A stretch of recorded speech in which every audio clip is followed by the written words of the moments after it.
وَإِذْ أَخَذْنَا مِيثَاقَكُمْ، اور جب ہم نے لیا تم سے اقرار، ورفعنا، اور ہم نے بلند کیا، فوقکم الطور، تمہارے اوپر طور کو، خذوا، لے لو، ما آتیناکم، جو ہم نے تمہیں دیا، بقوت، مضبوطی سے، واذکروا، اور یاد کرو، ما فیہ، جو اس میں ہے، لعلکم تتقون، تاکہ تم متقی بن جاؤ، ثم تولیتم، پھر تم نے منہ موڑ لیا، من بعد ذلک، بعد اس کے، فلولا فضل اللہ، پس اگر اللہ کا فضل نہ ہوتا، علیکم، تمہارے اوپر، ورحمتہ، اور اس کی رحمت نہ ہوتی، لکنتم من الخاسرین، تم خسارہ اٹھانے والوں میں سے ہو جاتے۔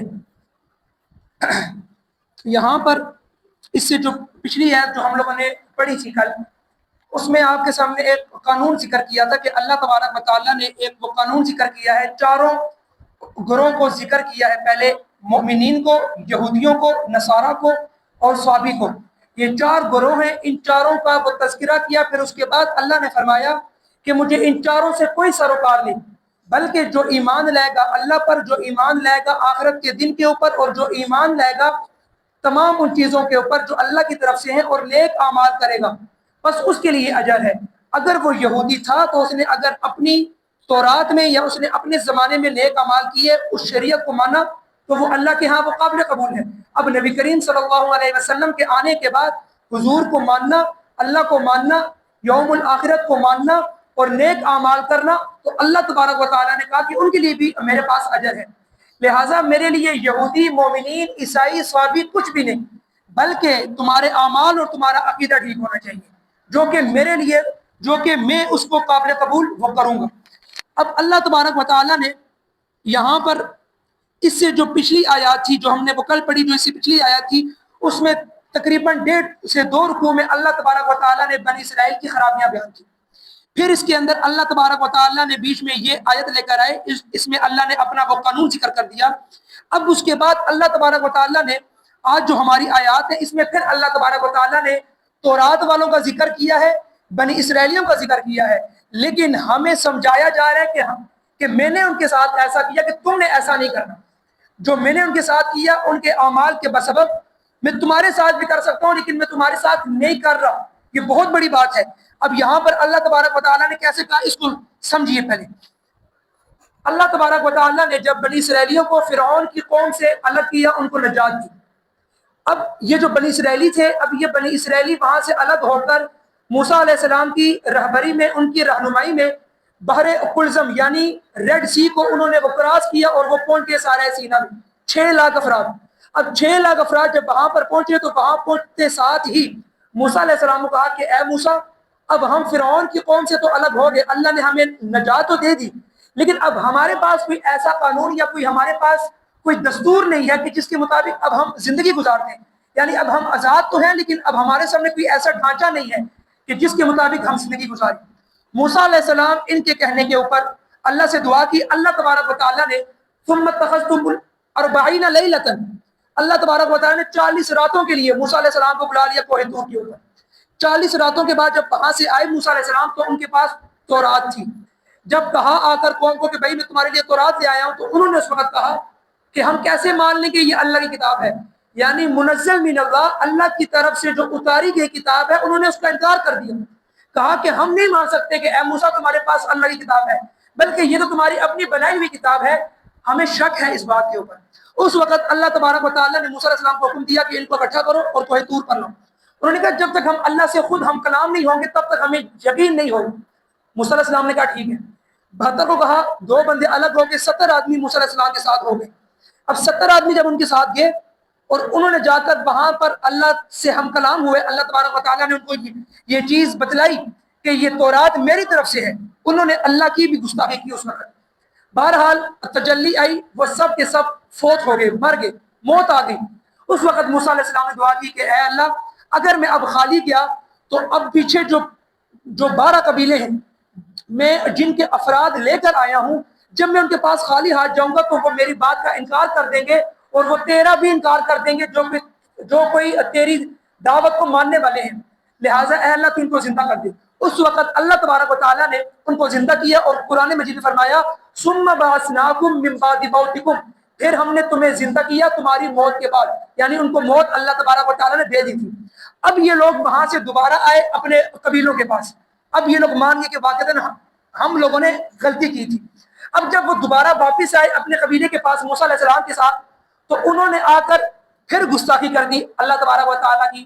اور انہوں نے یہ گستاخی کیسے کی کہ جب انہوں نے وہاں پر ہوش آنے کے بعد یہ چیز مان لی تھی کہ اے اللہ واقعتاً یہ کتاب تیری طرف سے ہے، ہم سے غلطی ہوئی ہے تو ہمیں معاف کر دے، تو جب دوبارہ اپنے لوگوں میں آئے تو کہا کہ ہاں یہ کتاب اللہ تبارک و تعالیٰ کی ہے، لیکن اللہ تبارک و تعالیٰ نے یہ کہا کہ اس میں احکام مشکل ہیں، جن پر عمل ہوتا ہے ان پر عمل کرو، جن پر عمل نہیں ہوتا ان پر عمل نہ کرو۔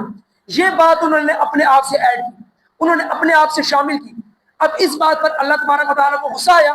بہرحال اس وقت پھر اللہ تبارک و تعالیٰ نے کہا وَإِذْ أَخَذْنَا مِيثَاقَكُمْ، اور جب ہم نے تم سے میثاق لیا، جب ہم نے تم سے وعدہ لیا، وَرَفَعْنَا فَوْقَكُمُ الطُّورَ، اور ہم نے تمہارے اوپر طور کو بلند کر دیا۔ یعنی ہوا یہ کہ اللہ تبارک و تعالیٰ نے ان کے اوپر تورات کو، جو طور تھا، طور پہاڑ کو ان 70 آدمی نہیں بلکہ ان قبیلوں کے اوپر کہ جن کو آ کر یہ کہا کہ اللہ نے کہا ہے کہ یہ احکامات ہیں میرے، لیکن جن پر عمل ہوتا ہے ان پر عمل کرو، جن پر عمل نہیں ہو سکتا، جو تمہیں تھوڑے مشکل لگتے ہیں اس پر عمل نہ کرو۔ اب یہ انہوں نے اپنی طرف سے بات ایڈ کی۔ اسی وقت اللہ تبارک و تعالیٰ نے کوہ طور ان کے اوپر لا کر کھڑا کر دیا، کہا کہ جو ہم نے تم سے عہد لیا تھا کوہ طور کو بلند کر کے، لہٰذا اب اگر تم اس کو نہیں پکڑو گے، تم میری بات کو نہیں مانو گے، تو کوہ طور تمہارے اوپر گر جائے گا، اور یہ کوہ طور تمہیں مسل کے رکھ دے گا اور تمہیں چکنا چور کر دے گا۔ لہٰذا میری دعوت کو مانو، مجھے مانو اور میرے انبیاء کو مانو۔ اس وقت پھر انہوں نے مانا، اور اللہ تبارک و تعالیٰ نے کہا خذوا ما آتیناکم، لے لو جو ہم نے تمہیں دیا ہے، بقوت، مضبوطی سے۔ اچھا، اب یہاں پر جو معجزات کے منکر ہیں، یعنی میں نے پہلے بھی کہا کہ بر صغیر کے اندر بھی کئی لوگ ایسے ہیں جو کہ صراحتاً اللہ تبارک و تعالیٰ کے ان معجزات کا انکار کرتے ہیں۔ ان میں سے سر سید احمد خان تھا جو کہ بہت ہی مشہور نام تھا۔ بہرحال اس کے پیچھے بھی بہت سارے لوگ ہیں جو کہ اس پاکستان کے اندر بھی کئی لوگ پائے جاتے تھے پہلے۔ اب یہ ہے کہ معجزات کا انہوں نے انکار یہ کہ انہوں نے کہا کہ کوہ طور ان کے اوپر نہیں لایا گیا، بلکہ ان کو ایسی پہاڑی کی جگہ پر لایا گیا کہ پہاڑ ان کی طرف جھکا ہوا تھا، تو کہا گیا کہ اگر تم نہیں مانو گے تو پہاڑ تمہارے اوپر گر جائے گا۔ لیکن اس اللہ کے لیے کیا مشکل ہو سکتی ہے کہ جس اللہ نے 12 قبیلوں کے لیے 12 راستے بنا دیے دریا کے اندر، اس اللہ کے لیے کیا مشکل ہو سکتی ہے کہ جس اللہ تبارک و تعالیٰ نے فرعون سے اتنی بڑی قوم کو نجات دی، اس اللہ کے لیے کیا مشکل ہو سکتی ہے کہ اس نے 70 آدمیوں کو مارنے کے بعد دوبارہ ان کو زندہ کیا۔ اس اللہ تبارک و تعالیٰ کے لیے کیا مشکل ہو سکتی ہے کہ جس نے ان انسانوں کے لیے من و سلوہ آسمان سے اتارا، ورنہ اس اللہ کے لیے کیا مشکل ہو سکتی ہے کہ جس نے ایک پتھر سے 12 وہ قبیلوں کے لیے پانی جاری کر دیا، ایک پتھر سے، اس اللہ کے لیے مشکل نہیں ہو سکتی۔ ہاں، یہ انسان ہے جو کہ 14 صدیوں کے گزرنے کے بعد بھی ان چیزوں میں عیب تلاش کرتا ہے اور کہتا ہے کہ بھئی اللہ ایسا نہیں کر سکتا، نعوذ باللہ، اللہ کے لیے کوئی مشکل نہیں ہے۔ بلکہ تورات میں تو یہاں تک لکھا ہوا ہے کہ جب کوہ طور ان کے اوپر مسلط تھا تو اس میں ان کو آگ بھی دکھ رہی تھی، ان کو آگ بھی دکھ رہی تھی، یہاں تو تورات میں یہاں تک لکھا ہے۔ بہرحال اللہ تبارک و تعالیٰ نے کہا کہ میں نے ان کے اوپر کوہ طور کو بلند کر دیا، میں نے ان کے اوپر لٹکا دیا، معلق کر دیا کہ اگر نہیں مانو گے تو ختم کر دیے جاؤ گے۔ اس وقت خذوا ما آتیناکم، اللہ نے فرمایا لے لو جو ہم نے تمہیں دیا، بقوت، مضبوطی سے۔ یہاں پر ایک چیز ہے کہ اللہ تبارک و تعالیٰ نے تو فرمایا لا اکراہ فی الدین، دین میں کوئی زبردستی نہیں ہے، دین میں کوئی جبر نہیں ہے، تو یہاں پر تو اللہ تبارک و تعالیٰ کو جبرن کہہ رہے ہیں کہ جو چیز میں دے رہا ہوں اس کو لو۔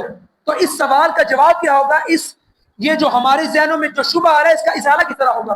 ایک بات ہمیشہ یاد رکھیے کہ کبھی بھی کافر کو جبرن کسی بھی زمانے میں اسلام کا نہیں کہا گیا، کبھی بھی جبرن کبھی بھی نہیں کہا گیا کہ بھئی تم کافر ہو، تم اسلام لاؤ، نہیں لاؤ گے تم مارے جاؤ گے۔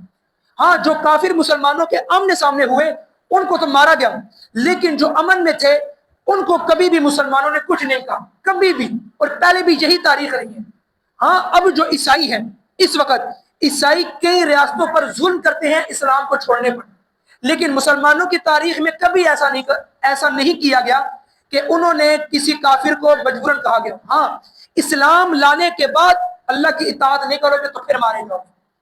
پھر تم پر اللہ تبارک و تعالیٰ کی طرف سے سزا ہے۔ اور یہ تو اس دنیا کا بھی وہ قانون ہے، جس ملک میں لوگ رہتے ہیں وہاں کا قانون انہوں نے لینا ہوتا ہے۔ قانون نہیں لیں گے تو تعزیراً اس ملک کی جو تعزیرات ہوں گی اس کے مطابق ان کو سزا دی جائے گی۔ وہ چوری کریں گے تو کئی ممالک میں یہ قانون ہے کہ ان کا ہاتھ کاٹا جائے گا اسلام کی روشنی میں۔ پاکستان کے اندر تعزیراً ان کو اندر کیا جائے گا، ان کو جیل میں کیا جائے گا، ان کو مارا جائے گا۔ لہٰذا قتل کی سزا مارنا ہے، اسی طرح پاکستان کے اندر بھی قتل کی سزا قتل ہے۔ لہٰذا ہر ملک کو تعزیراً اپنے قانون کو اپلیمنٹ یعنی اپنے قانون کو وہاں پر لاگو کرنا ہوتا ہے۔ لیکن اگر مثال کے طور پر آپ پاکستان میں نہیں ہیں تو آپ کے اوپر پاکستان کا کوئی بھی قانون نافذ نہیں ہوگا، لیکن جب پاکستان میں آپ آ گئے تو پاکستان کا قانون آپ پر نافذ ہوگا۔ آپ امریکہ میں نہیں ہیں، امریکہ کا قانون آپ پر یہاں پر لاگو نہیں ہوگا، لیکن جب آپ امریکہ میں داخل ہوں گے تو امریکہ کے سارے قانون کو آپ کو فالو کرنا ہوگا۔ اسی طرح اسلام بھی کسی کو نہیں کہتا کہ بھائی تم اسلام لاؤ، ہاں جو اسلام میں آ گیا اگر دوبارہ اسلام سے ہٹ گیا تو گیا۔ اسی لیے مرتد کی سزا ہے وہ قتل، اور کفر کی سزا قتل نہیں ہے اسلام۔ اگر کوئی انسان ہے ہی کافر، پہلے کا کافر ہے، اس کو کبھی بھی اسلام نہیں کہے کہ بھائی تم اس کو مارو۔ لیکن اگر ایک مسلمان کافر تھا پھر مسلمان ہوا پھر دوبارہ کافر ہو گیا تو اسلامی ریاست 3 دن تک اس کو اسلام کی دعوت دے گی، چوتھے دن اس کو جان سے مارے گی۔ یہ مرتد کی سزا ہے، یہی سزا ہے اسلام کے اندر۔ لہٰذا اللہ تبارک و تعالیٰ نے ان کے اوپر جو رکھا خذوا ما آتیناکم، لے لو جو ہم نے تمہیں دیا۔ کیوں؟ کیونکہ بنی اسرائیلی اللہ کو مانتے تھے، اپنے انبیاء کو مانتے تھے، لیکن اتنے سرکش تھے کہ اللہ کو ماننے کے باوجود اللہ کے احکامات کو نہیں مانتے تھے، شریعت کو نہیں مانتے تھے، تورات جیسی قانونی کتاب اس کو نہیں مانتے تھے۔ بہرحال یہ ان کے لیے تھا۔ اور یہاں پر اللہ تبارک و تعالیٰ نے استمساک بالکتاب، یہ ایک ایسا اصول ہے استمساک بالکتاب جو ہمارے لیے بھی ہے۔ اللہ تبارک و تعالیٰ نے قرآن مجید ہمیں دیا ہے اور ہمیں بھی یہی کہا کہ تمہیں کتاب اللہ دیا جا رہا ہے، اس کو مضبوطی سے پکڑو، اس کتاب اللہ کو۔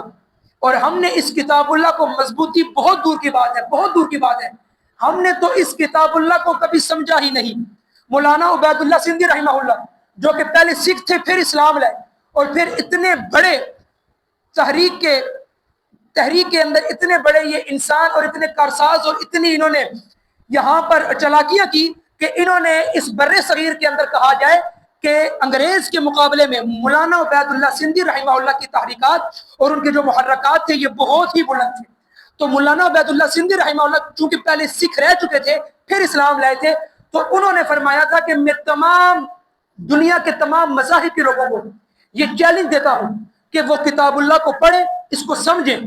اگر انہوں نے اس جیسی کوئی کتاب پا لی تو مجھے کہنا، کوئی کتاب اللہ جیسی نہیں ہے۔ اور کتاب اللہ جو ہے یہ اللہ کا قانون ہے، اللہ کا قانون ہے، اور جو سنت رسول ہے یہ اللہ کے قانون کی شرح ہے۔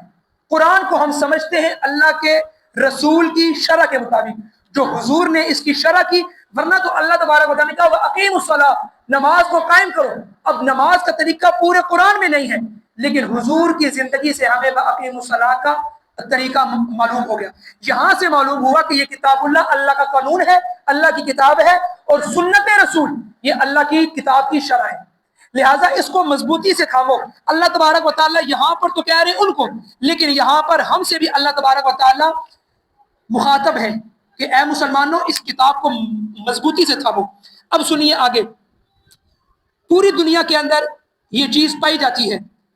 پھر آگے فرمایا وَاذْكُرُوا مَا فِيهِ، اور یاد کرو جو اس میں ہے، یاد کرو جو اس کتاب میں ہے۔ اللہ تبارک و تعالیٰ کیا تو تورات میں رہے، تورات والوں کو کہہ رہے، لیکن یہ درس ہمارے لیے بھی ہے۔ ان کو بھی کہا گیا کہ تورات کو سمجھو، اس کو یاد کرو، تاکہ تمہیں پتہ چلے کہ اس تورات میں لکھا کیا ہے۔ ویسے ہی نہ کہہ دو کہ تورات بہت مشکل ہے، بہت مشکل ہے۔ اب مثال کے طور پر جو لوگ یہاں پر 3 سال بیٹھیں گے، 4 سال اس کتاب کو سمجھیں گے، اس کتاب کو سنیں گے، آپ میں سے ہی وہ کئی لوگ ہوں گے، اللہ ہمیں اتنی زندگی دے کہ ہم اس کتاب کو کم از کم ایک دفعہ اپنی زندگی میں مکمل تفسیر کے ساتھ اور ترجمے کے ساتھ پڑھ لیں۔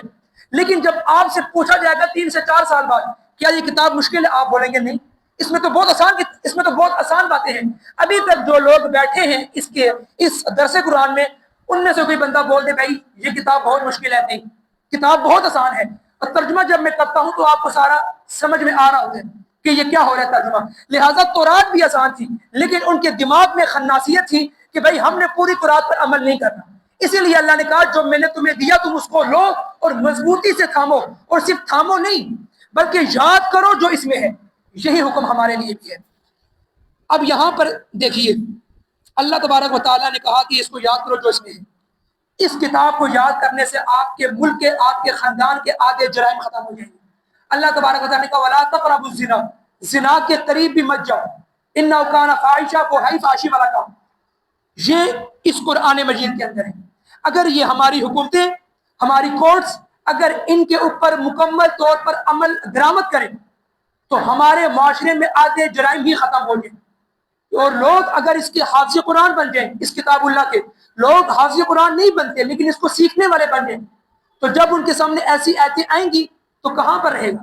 اسی لیے کہا جاتا ہے کہ تورات وہ قانونی کتاب تھی، یہ جو ہے کتاب اللہ، یہ کتاب اللہ قانونی کتاب بھی ہے، اس میں تمام کے تمام وہ قانون بھی ذکر ہے، معاملات بھی ذکر ہے، اس میں کوئی ایسی چیز نہیں ہے جو کہ ان مسلمانوں کو ضرورت ہو اور اللہ تبارک و تعالیٰ نے اس میں شامل نہ کی ہو، لہٰذا یہ بہت ضروری بات ہے۔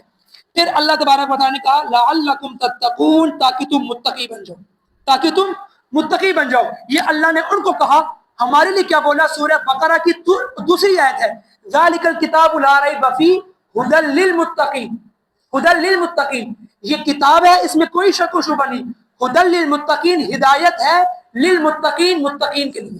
لہٰذا ہمارے لیے بھی وہی حکم ہے جو بنی اسرائیلیوں کے تھا، اور جس طرح بنی اسرائیلیوں نے اللہ کے حکم کو نہیں مانا، آج افسوس سے کہنا پڑتا ہے کہ امت مسلمہ بھی اللہ کے قانون کو، اللہ کے احکامات کو نہ ماننے کے لیے تیار ہے۔ اس کے بعد فرمایا ثم تولیتم، پھر تم نے روگردانی اختیار کر لی، پھر تم نے منہ موڑ لیا، من بعد ذالک، بعد اس کے، پھر تم نے منہ موڑ لیا، پھر تم لوگوں نے کیوں منہ موڑا؟ اس کو سنیے۔ جب تم سے وعدہ لیا گیا، کوہ طور تمہارے اوپر رکھا گیا، تم نے ہر چیز کو مانا، اس کے بعد پھر تم نے انہی احکامات کو جھٹلا دیا جس کا تم نے اللہ سے وعدہ کیا تھا۔ اللہ تبارک و تعالیٰ اسی کے لیے اسی بات کو فرما رہے تھے 3 رکوع پیچھے، وَآمِنُوا بِمَا أَنزَلْتُ مُصَدِّقًا لِمَا مَعَكُمْ، ایمان لاؤ جو میں نے تمہیں تصدیق کے ساتھ تم پر نازل کی۔ کس کو؟ اس قرآن مجید کو۔ اور کیا چیز؟ یعنی کہ تورات جو میں نے تم سے پہلے ذکر کی تھی، تو میں نے تم سے پہلے اتاری تھی، اس کی تصدیق بھی یہی کتاب اللہ کریں گے۔ اس کے اندر بھی تورات کی احکامات ہیں، جس طرح تم کتاب اللہ کو ماننے والے ہو اسی طرح تم لوگ تورات کو مانو۔ لہذا یہ یہودیوں کو کہا گیا تھا جو مدینہ میں آباد تھے حضور کے ارد گرد، انہیں کہا گیا کہ تم ایمان لاؤ اس کتاب پر، کیونکہ یہ تصدیق کرنے والی ہے جو تم سے پہلے، یعنی جو تمہارے آباء و اجداد پر کتاب اتاری گئی تھی تورات، یہ اس کی بھی تصدیق کرتی ہے۔ وَلَا تَكُونُوا أَوَّلَ كَافِرٍ بِهِ، اور تم پہلے کافر میں سے مت ہو جاؤ، یعنی اگر تم نے اس کتاب اللہ کو، قرآن مجید کا انکار تم نے اگر وہ کر دیا تو تمام لوگ تمہارے پیچھے چل پڑیں گے، اور وہ پھر اپنی الگ راہ نہیں نکالیں گے، بلکہ جس طرح تم انکار کرو گے تمہارے نیچے آنے والی نسل بھی اسی طرح انکار کرے گی۔ اسی لیے یہودی مذہب بہت کم ہے کہ یہودی مذہب اسلام کی دعوت کو وہ قبول کرے، بہت کم ہے۔ شروع سے نبی کریم صلی اللہ علیہ وسلم کے دور سے لے کر آج تک یہ لوگ ہمیشہ سے مسلمانوں کا اور اسلام کا انکار کرتے آ رہے ہیں۔ پھر اللہ تبارک و تعالیٰ نے فرمایا فلولا فضل اللہ، پس اگر اللہ کا فضل نہ ہوتا علیکم تمہارے اوپر، ورحمتہ، اور اس کی رحمت نہ ہوتی، لکنتم من الخاسرین، تم خسارہ اٹھانے والوں میں سے ہو جاتے۔ یعنی کہ اگر تمہارے اوپر اسی وقت کوہ طور گر جاتا، جو اللہ نے تمہیں سزائیں دی، اگر تمہیں جان سے مار ہی دیتا اللہ، تو تم خسارہ اٹھانے والوں میں سے ہو جاتے۔ آج تک تمہیں اللہ نے زندہ رکھا ہے، اس وقت بھی تمہارے اوپر کوہ طور نہیں گرایا، تم پر انعامات کیے، آج بھی تم حضور کے زمانے میں ہو، تو لہٰذا آج بھی تم پر اللہ کا فضل ہے کہ اللہ تمہیں راحت والی زندگی دے رہے ہیں۔ تمہیں آج بھی اللہ تبارک و تعالیٰ بڑے بڑے باغات دیے ہوئے ہیں، تمہیں راحت ملی ہوئی ہے، لہٰذا اللہ کو مانو۔ اگر اللہ کو نہیں مانو گے، اللہ کے فضل اور اس کی رحمت کو نہیں مانو گے، تو خسارہ اٹھانے والوں میں سے ہو جاؤ گے، اور جو لوگ خسارہ اٹھانے والوں میں سے ہو جائیں گے پھر اللہ بھی ان کو نہیں چھوڑ سکتا، اور اللہ بھی پھر ان کو معاف نہیں کرے گا۔ اللہ تبارک و تعالیٰ سے دعا ہے کہ اللہ تبارک و تعالیٰ ہمیں بنی اسرائیلیوں کی طرح نہیں بلکہ ہمیں امت مسلمہ کو، ہم سب کو اس قرآن کو مضبوطی سے تھامنے کی، مضبوطی سے پکڑنے کی، اور اس قرآن کو سمجھنے کی اور اپنی زندگی میں عمل کرنے کی توفیق دے۔